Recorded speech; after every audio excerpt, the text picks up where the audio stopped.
Bonjour, c'est un plaisir de vous retrouver pour le message spirituel du 14/1/2021. Isaac, une figure du Christ.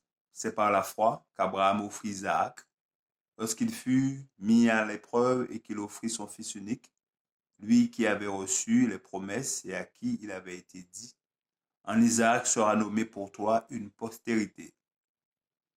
L'offrande d'Isaac était destinée par Dieu à préfigurer le sacrifice de son fils. Isaac était un symbole du Fils de Dieu, sacrifié pour les péchés du monde. Dieu désirait faire connaître à Abraham l'évangile du salut destiné aux hommes.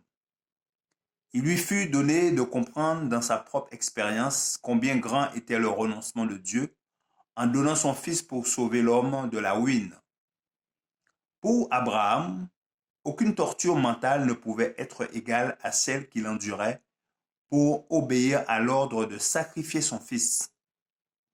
Son cœur était brisé lorsque, d'une main tremblante, il prit le feu, tandis qu'Isaac demandait, « Voici le feu et le bois, mais où est l'agneau pour l'holocauste ?»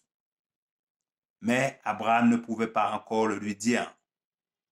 Le père et le fils construisirent l'autel et le moment suprême arriva pour Abraham de faire connaître à Isaac ce qui angoissait son âme durant le long voyage, c'est que lui, son enfant, était la victime.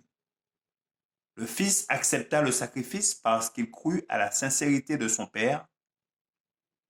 Or, quand tout fut prêt, quand la foi du père et la soumission du fils furent pleinement démontrées, l'ange de Dieu arrêta la main levée d'Abraham et lui dit, « Je sais maintenant que tu crains Dieu et que tu ne m'as pas refusé ton fils, ton unique. » Notre Père céleste a abandonné son Fils bien-aimé à l'agonie de la crucifixion. Des légions d'anges furent témoins de l'humiliation et de l'angoisse du Fils de Dieu, mais il ne leur fut pas permis de s'interposer comme dans le cas d'Isaac. Aucune voix ne se fit entendre pour arrêter le sacrifice du Fils chéri de Dieu, le Rédempteur du monde. Il fut abreuvé d'insultes, de moqueries, de dérision et torturé jusqu'à ce que, la tête inclinée, il rendit l'âme. L'être infini pouvait-il nous donner une plus grande preuve que son amour et de sa miséricorde, lui qui n'a point épargné son propre fils, mais qui l'a livré pour nous tous? Comment ne nous donnera-t-il pas aussi toutes choses avec lui? Très beau message.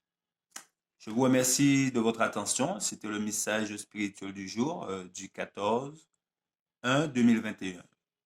Que Dieu vous garde et vous bénisse. Je vous dis à bientôt.